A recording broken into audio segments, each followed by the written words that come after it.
저희들은 국회가 같이 여야가 국정조사를 하는 것이 국민에 대한 도리가 아닌가 생각을 했고, 그래서 예산안이 처리되고 나면 여야가 같이 국정조사를 하기로 그렇게 합의에 이르렀습니다.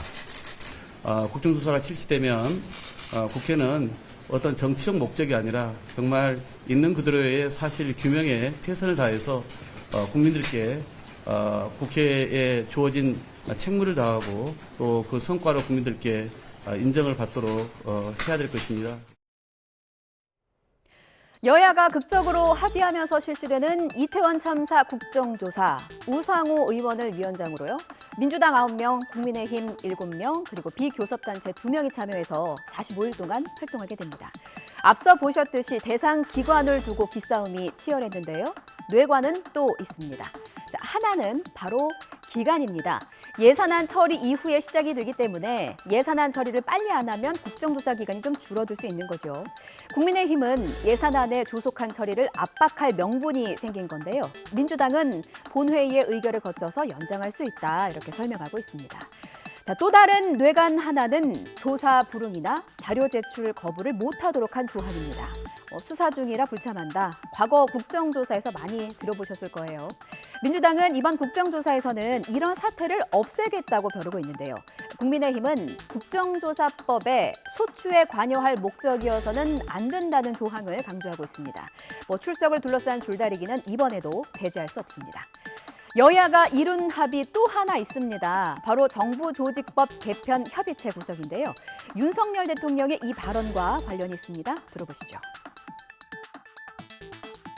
그 국회 상황에 대해서 제가 예측하는 것은 쉬운 일은 아닌데, 여가부 폐지라고 하는 것은 여성, 그다음에 가족, 또 아동, 또 사회적 약자들에 대한 보호를 더 강화하기 위해서 하는 것이고, 소위 말해서 권력남용에 의한 이런 성비위 문제에 대해서도 피해 호소인이라고 하는 그런 시각에서 완전히 탈피하자. 그리고 여성에 대한 보호를 더 강화할 것입니다.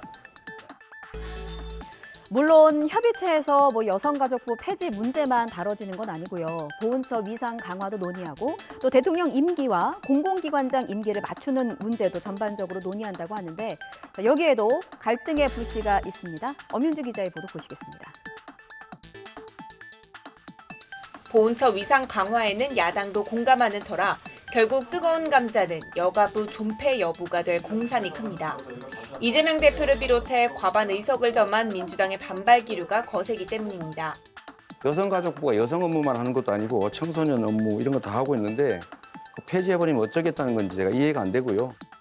공공기관장과 대통령의 임기를 맞추는 문제도 마찬가지입니다. 새로운 정부의 국정 철학에 공감하는 사람이 공공기관의 수장을 맡는 게 장기적으로 옳다는 데는 여야 모두 공감하고 있지만 접점을 찾는 건 다른 문제입니다. 전임 정부에서 임명된 기관장들의 거취를 둘러싼 공방이 현재 진행형이어서 세부 항목을 놓고는 기싸움이 불가피하기 때문입니다. 정치권의 합의에는 늘 뇌관이 숨어 있네요. 자, 장경태 최고위원을 고발한 대통령실의 첫 조치가 시작인 걸까요? 제1야당인 민주당과 대통령실의 대치 전선이 좀 아슬아슬해 보입니다. 민주당에서는 대통령실을 둘러싼 추가 의혹 제기가 이어지고 대통령실은 또 반박하는 일이 반복되고 있는데요. 자, 하나는 대통령의 벤츠 이용 논란입니다. 민주당 이원욱 의원이 올린 글인데요. 누가 대통령을 벤츠에 태웠나? 인도네시아 발리에서 윤석열 대통령이 공식 의전 차량인 현대차 대신에 벤츠를 탔다, 이런 내용이 외신에 보도가 되면서 문제가 있지 않느냐, 이렇게 지적한 겁니다. 대통령실 바로 반박했습니다. 윤석열 대통령은 현대차의 G80 공식 의전 차량을 이용했다는 겁니다. 다만 경호를 고려해서 개최국에서 정해준 특정 구간에서만 방탄이 된 차를 탄 거다, 이렇게 해명했습니다. 하지만 의혹 제기는 여기에서 끝나지 않았습니다. 이번에는 대통령실 경호용 로봇개가 도마 위에 올랐습니다. 민주당 전용기 의원실은 윤석열 대통령 후보 시절 후원금을 냈던 사람이 실소유한 업체가 바로 이 로봇개 사업을 수의계약으로 따낸 업체라면서 특혜 의혹을 제기했는데요.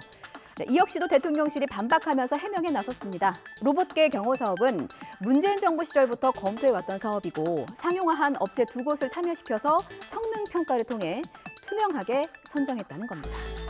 자, 대통령실과는 이렇게 대치 전선을 이어가고 있지만 민주당 내부는 검찰 수사로 여전히 좀 어수선합니다. 구속된 김용 부원장과 정진상 정무조정실장은 사의를 표명했는데요. 친 이재명계 좌장 정성호 의원의 이 발언이 나온 지 하루 만이었습니다.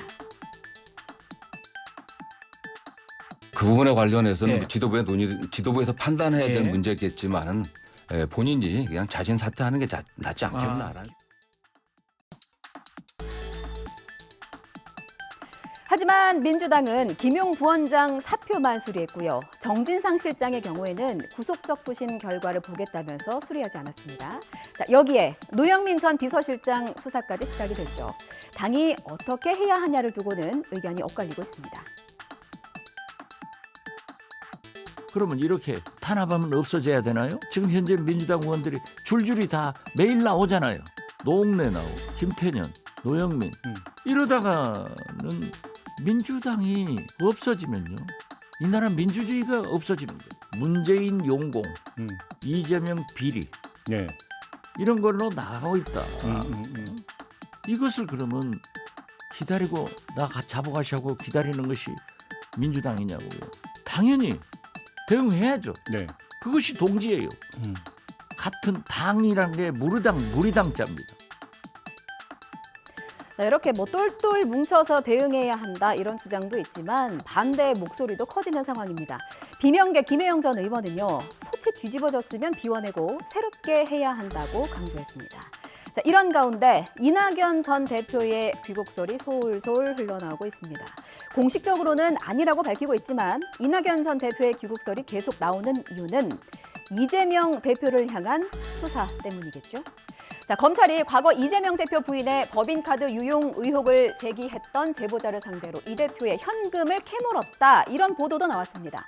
민주당은 이 논란의 현금은 이 대표의 예금과 조의금을 모은 것이었다면서 검찰이 명예를 훼손하려고 악의적으로 접근하고 있다고 반박했는데요. 검찰의 수사가 이 대표를 점점 향하고 있는 것만은 분명해 보입니다.